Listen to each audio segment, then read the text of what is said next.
Apple TV Plus continues to bet big on sci-fi TV shows, with Dark Matter as its most recent premiere. After 9 exciting episodes, the series came to an end, or not. Get comfortable and prepare to enjoy this interdimensional journey. The TV show begins with Jason Dessen, a physics professor who lives in Chicago with his wife Daniela and his teenage son, Charlie. During breakfast, the youngster requests permission to drive to school. His mother immediately refuses, although his father grants permission as soon as she leaves for work. On the way, Jesse receives a call from his good friend Ryan Holder, who has just won the prestigious Pavia Prize for his contributions to physics. Despite the protagonist's congratulations, he looks dejected during his classes at the university. It is not easy to deal with students who have no interest whatsoever in what he explains. He has much more to give, like his friend Ryan. In the evening, he attends his friend's celebration. He's not really interested in the conversation until Ryan mentions his project, a neurotechnology company, and he wants Jason to be a part of it. The problem is that the location would be in San Francisco, a long way from home. With this proposal in mind, and a little overdrunk, the professor sets off for home. Or at least he tries to, because a masked man threatens him with a gun and forces him to drive to a certain place. He is not just any thief, as he knows his name, his itinerary, and the password to his phone. Arriving at an abandoned warehouse, the masked man takes Jesse's clothes and also his ring. After that, he injects him with a substance that gradually knocks him out. Before falling unconscious, the masked man mentions that when he wakes up, he will be confused but will have the life he always wanted. As predicted, the protagonist wakes up in an unfamiliar room where he is welcomed by a woman named Amanda, who embraces him naturally, even though he does not know her. The woman invites him to see the rest of the place, a lab owned by Leighton Vance, a classmate from his college days. To Jason's confusion, Amanda and Leighton assure him that they are at his workplace. It turns out that he is the chief scientist of this lab called Velocity, and everyone is happy with his return. In fact, he's the only one back from the trials. This only adds to his doubts, so he takes the slightest opportunity to run away. Upon returning home, he finds no sign of Daniela and Charlie, only Amanda, and she affirms that they live together. On the other hand, it is revealed that the masked subject is Jason from an alternate universe, so we'll call him Jason 2. This version shows up at the original Jason's home, and with the recent information he had on him, he tells Daniela about his work with Ryan. However, he doesn't want to screw himself in a lab, but stay with her until the end of his days. On the run from the lab subjects, Jason arrives at a hospital where he undergoes a CT scan under the belief that there is something wrong with his brain. Meanwhile, in the original universe, the impostor enjoys his life as a family man and university professor, a usurped life. Returning to the original Jason, a doctor informs that they found nothing wrong with his brain. However, they discovered traces of an unknown drug in his body, the same one that was injected by his other version. Due to the holes in his memory, the doctor reminds him that he is a renowned physicist who won the Pavia Prize and had been missing for a year. In search of someone familiar, Jason learns that Daniela has become a successful artist in this universe. He shows up at her art gallery, and to his relief, she recognizes him, though not as her husband, but as a friend from her past. Same with Ryan, who in this reality is a frustrated physicist who reclaims him for an invention for which has not gotten recognition. When his two friends ask him why he has been missing for so long, Jason tells them exactly what happened to him, albeit hypothetically.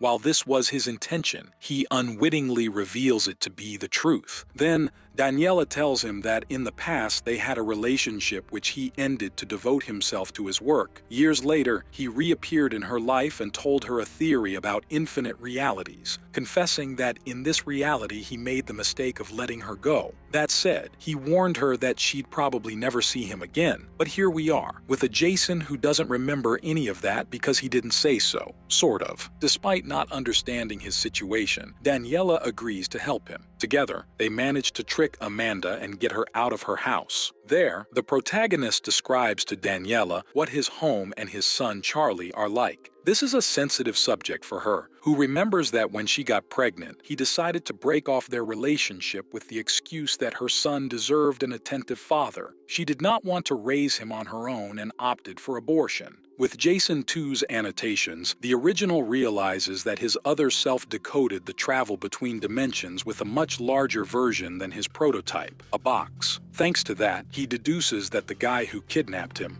was himself. Daniela's pregnancy 17 years ago separated the paths of both Jasons. One chose her and the other his work, leading to the creation of the cube. Sounds crazy though, right now, Jason 2 is contemplating the cube in the other reality, telling her about his family life. Jason gains the love of a Daniela who wishes she'd had that life. Their romance is interrupted by Dawn, a velocity agent who breaks into the apartment, and as soon as she sees Daniela trying to call for help, she blows her head off with a bullet.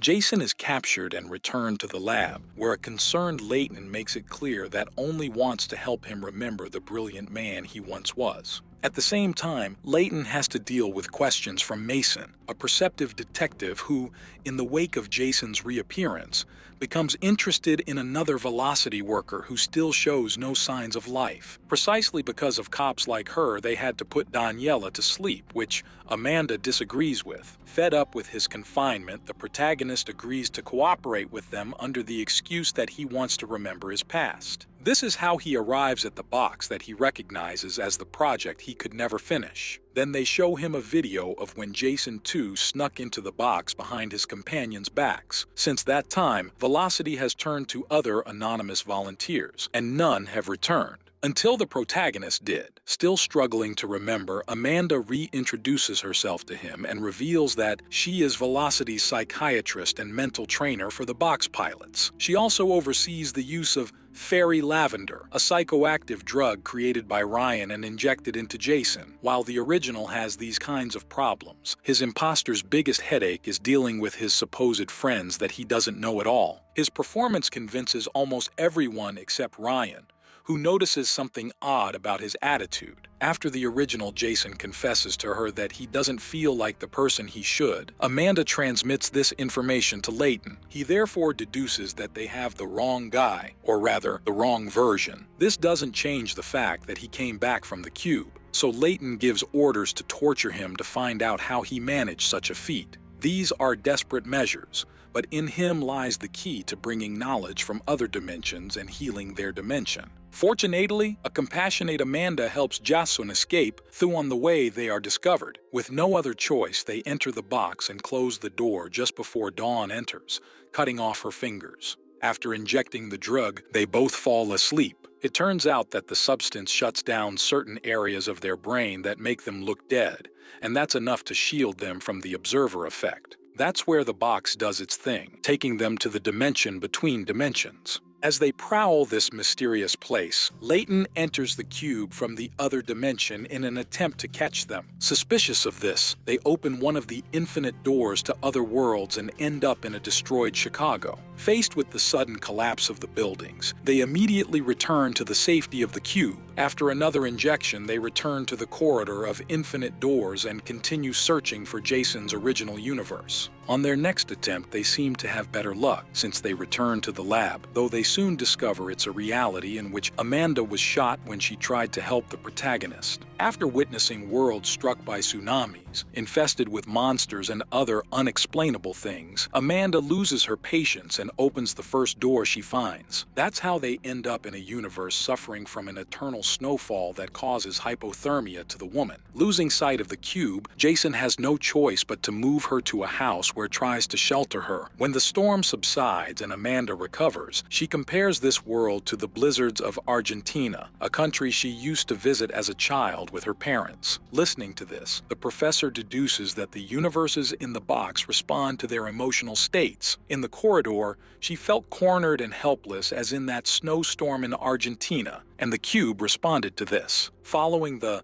magnetic signal that affects their compass, the duo finds the box buried in the snow and continues their interdimensional journey. At the same time, Jason 2, tired of being ignored by his students, resigns from his job as a teacher. and approaches Leighton, who, in this universe, is a carefree guy who enjoys his family heritage. So, the impostor invites him to experience the box. Leighton is surprised by the invention, but does not know why he decided to entrust him with this secret. Then, Jason too confesses that he comes from another reality in which he built the cube with the help of the other Leighton, reason enough to trust his alternate version. Excited to enjoy other realities, Leighton gives him part of his fortune in exchange for the use of the cube. Jason too uses the money to surprise Charlie with a car on his birthday, despite raising doubts in Daniela.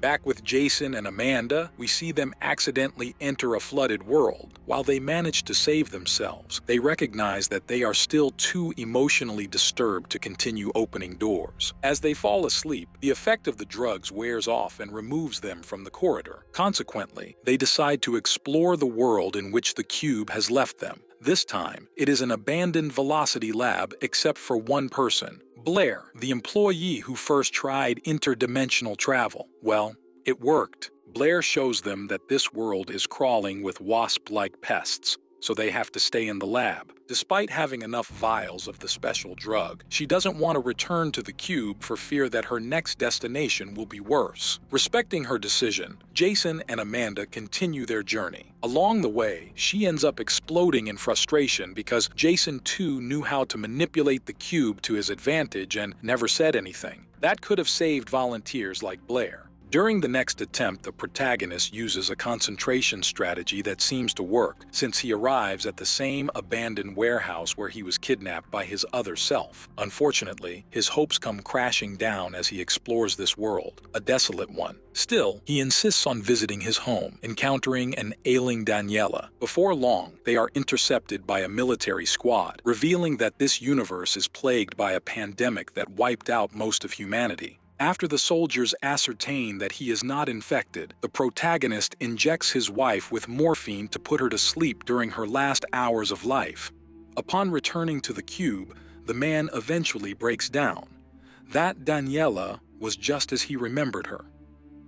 The only good thing about the experience is that it helped them understand interdimensional travel in more depth. In the next attempt, the protagonist accesses a world very similar to his own, although Daniela receives him as a threat, identifying him as her ex-husband who should be in prison for abuse. Due to Leighton's growing need to use the cube, Jason too returns to his respective universe for more ampules of the drug. Through a scientist, he learns that Amanda and his other self are looking for him. He therefore decides to seal the cube in the original Jason's universe. This matters little to the Leighton of this universe, who, after completing his training, dives into the cube, never to return. In the evening, Jason too stops by looking for his son, who looks depressed because he was unsuccessful with the girl he liked. Trying to cheer him up, his father gives him some nut ice cream, completely ignoring the fact that he is allergic to nuts. At the clinic, Jason too is reprimanded by his wife for forgetting something as vital as his son's allergy. Aside from that, she notices the needle marks on his arm, increasing her suspicions about him. For his part, the original Jason continues to try to return to his universe by trial and error. The progress is both hopeful and frustrating. So many Chicagos look like his, but none are really his. Since they're in an unfamiliar world, Amanda convinces him to have some fun and clear his mind. Unfortunately, it's not enough for the man, who keeps torturing himself by visiting various realities in which his wife is not his. In parallel, Jason too goes to an alternate Amanda, who in this world is a therapist. He is overwhelmed by the situation of his marriage, or rather, afraid that his wife will discover the truth. To his misfortune, the romantic advice he thought would work ends up doing just the opposite. He is so determined to make Daniela like the one in his universe that he is completely unaware that this Daniela is different. On this occasion, the woman decides to follow him to his supposed business meetings,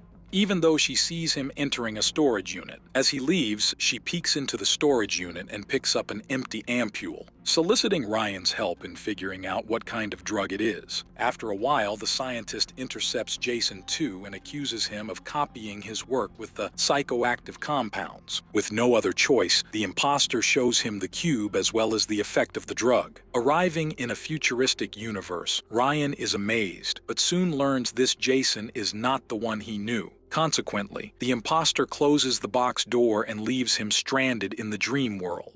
One less problem. Speaking of which, Jason 2, through Layton's contacts who ask no questions, manages to seal the cube. Within days, just when the imposter thought he would have no more trouble, he gets a visit from Detective Mason, who is investigating Ryan's mysterious disappearance, and cameras indicate that he was the last person to see him. While he gets away from the detective, his wife confronts him about the drug ampule, so he explains how it works for scientific purposes. Still, she makes him promise to stop using it. Fearing that the truth will be discovered, Jason 2 breaks the seal on the cube. In doing so, he travels to a reality in which Ryan is a complete failure, so he takes him abducted to his world to supplant his successful version. On the other hand, Amanda convinces Jason to take the luxury of visiting a breathtaking world with the intention of de-stressing. In that magical Chicago, they go up to a restaurant among the clouds. Beyond the sights, Amanda has some bad news, at least for him. She wants to stay, taking advantage of the fact that the Amanda of this universe has been missing for years. Besides, she has no one in her life except for Jason, and he's not even hers. Still, she invites him to stay with her. Nevertheless, he wishes to continue his attempts to return home, a decision she understands. As they say goodbye, he slips a couple of ampules into Amanda's purse in case she changes her mind about this reality. With 3 ampules remaining, the man spends the first 2 on incorrect universes. As consolation, he sneaks into his own house at night and sees Daniela sleeping with his other self. Devastated, he heads to the kitchen, where he encounters Charles, or so he thought, because he introduces himself as his other son,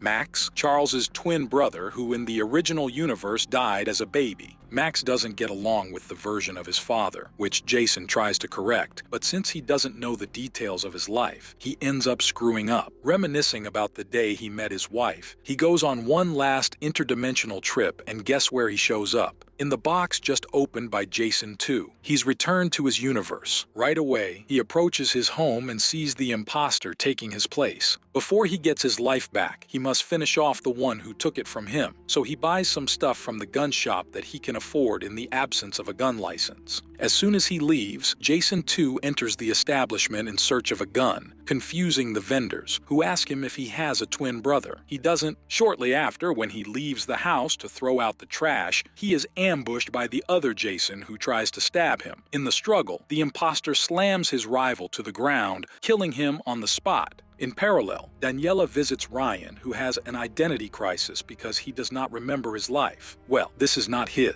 The last thing he remembers before falling unconscious is a guy who bought him several drinks at a bar. Upon hearing this, the woman shows him a picture of her husband and he recognizes him as the guy at the bar. During preparations for his plan, the original Jason crosses paths with another Jason who is not the one he was looking for. When his doppelganger begins to pursue him, the protagonist hides in his trusted bar, where to his surprise he runs into another Jason. Equally confused, the two sit around theorizing about what the hell is going on. The original Jason deduces that all his other versions were created by him when he entered the box, and they in turn have created new versions as a result of his decisions in alternate universes. The problem of the infinite Jasons, and they all want the same thing, to take down Jason 2 and get their family back. Faced with this paradox, the original concludes that he must be the first to contact his family. Consequently, he disturbs the peace in a restaurant and is arrested by Dawn, who in this universe is a detective. At the same time, Jason 2 takes his son to see the campus of his future university. There, he spots an alternate Jason. The imposter maintains his composure until it is inevitable, so he walks away from his son and hides in the library. As soon as the other Jason shows up, he pushes him into the bathroom, where he ends up knocking him out. Meanwhile, Daniela is called to the police station to pick up her husband, the original Jason 1. Holding back the excitement of seeing her again, he explains that she was with her wrong self. Of course, she doesn't believe him. He then convinces her to call his number, and she is answered by Jason 2. Following the original's instructions, Daniela questions the imposter about family outings that never happened, but he pretends to remember them. He falls for the trap. After this, Daniela agrees to meet her real husband at the Bean, and they select Jupiter as the code word to know it's the right Jason. Upon returning home, Daniela is reunited with the imposter, who makes an excuse for everyone to flee town. The woman plays along and invites him to the basement to pack some things. There, she pushes him down the stairs. She then takes off with her son and they stumble across Jason, who invites them to his car. On the way, Daniela realizes this Jason is not the right one. Suddenly, the car is hit by another Jason. Amidst the chaos, Daniela and Charlie head to the bean, where Jason says the magic word, Jupiter. He's the real one. Excited, the man hugs his son as his wife watches in emotion. In parallel, the Jason from the bar finds Jason 2 in the basement and recognizes him as the one who started this whole mess by kidnapping him. Upon hearing that he doesn't know the whereabouts of his family, the lunatic Jason punishes him with beatings. Because of his countless doubles, the original asks his family to think of a place to hide. If he chooses one, his doubles will know. After all, they are the same person. Accordingly, Charlie takes them to the mansion of a friend who is traveling with his family. There, the protagonist checks his mail and comes across a link that takes him to the Jason's forum, where all versions of him discuss ways to get back to his family. Some propose a lottery, others a shared custody, and some want to do it the hard way. The good thing is that they don't know the location of the original, who amid all the chaos can enjoy his family. When she tells Daniel about the infinite Jasons who want her, she states that she wants to keep the one she married. In an unguarded moment, the woman enters the forum and makes it clear to the Jasons that she has decided to keep the original one. He was always hers. For his part, the lunatic Jason checks the impostor's phone, coming across messages from the Blair of this world asking about her car, which she loaned to Daniela. When Jason 2 asks him the reason for his anger, he replies that he had to watch Amanda die slowly and painfully on one of the many worlds they traveled to. If not for the impostor's abandonment, she would still be alive. In his defense, Jason 2 confesses that he thought he would like his life as a successful scientist. Clearly, he was very wrong. Thereafter, the lunatic calls Blair home and she soon discovers him with his other gagged self. The lunatic tries to threaten her with a gun to take her phone and track her car, though she defends herself with pepper spray and demands explanations from both of them. At night, the protagonist hears gunshots outside the mansion and sees Jasons being killed by other Jasons. One of them sneaks into the mansion and threatens the original with a shotgun, ordering him to hand over his clothes as well as the code word to let his family know that he's the right one. Far from it, Jason jumps him, and during the altercation, the doppelganger is shot by another. Surprisingly, this is the impostor, Jason 2, who reveals that he arrived at this location by tracking Blair's car. At the same time, his alternate versions found him with a tracking device. Due to the threat of the alternate versions, Jason 2 gives the keys to his vehicle to his original self, as well as his wedding ring, apologizing for the way things ended. As soon as the family sets off on their course, the lunatic Jason appears in their path, forcing the protagonist to run him over.